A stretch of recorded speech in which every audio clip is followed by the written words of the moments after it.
start today's story. Kids, you don't subscribe my channel. Fast, first subscribe, and then we'll start today's story. If you don't subscribe, then how can I create more moral stories for you? So do it right now. Click, click, click. Good.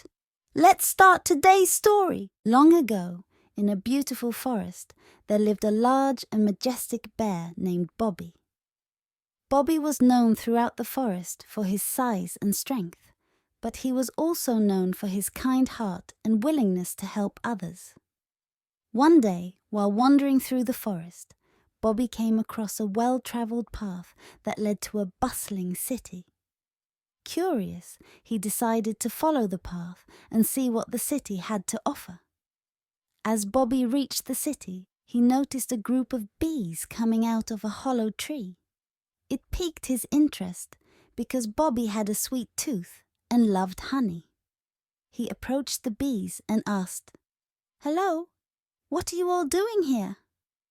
One of the bees replied, "We are gathering honey. We collect honey and sell it to the people in the city. It's our way of making a living." Bobby smiled and said, "May I join you in collecting honey?"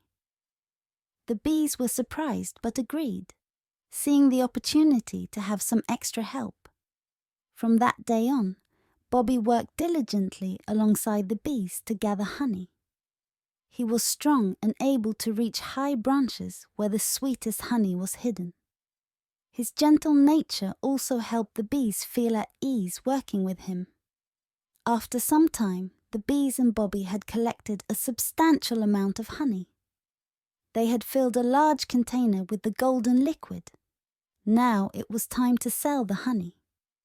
As they entered the city with their precious cargo, the townspeople were immediately drawn to the delightful aroma of the honey.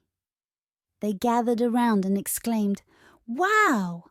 This honey looks so delicious and sweet! We want to buy it!" A man from the city inquired about the price of the honey, and the bees and Bobby struck a deal. The honey was sold, and the bees shared the profits with Bobby. He was elated, not only because he had helped the bees, but also because he now had his share of the sweet honey, which he loved so much. This story teaches us the value of cooperation and partnership. Bobby's willingness to help the bees in their honey-making venture led to a successful collaboration. The bees benefited from Bobby's strength and support, and in return, Bobby shared in the sweet rewards. It also underscores the idea that by working together and helping others, we can achieve success and prosperity. Cooperation and support often lead to mutual benefits, just like in the case of Bobby and the bees. So, we should always be ready to lend a helping hand and cooperate with others, as it not only benefits them, but can also contribute to our own success and well-being. Come on, buddy, have some fun, share it and hit subscribe. Just keep getting caught up in updates, keep creating a blast.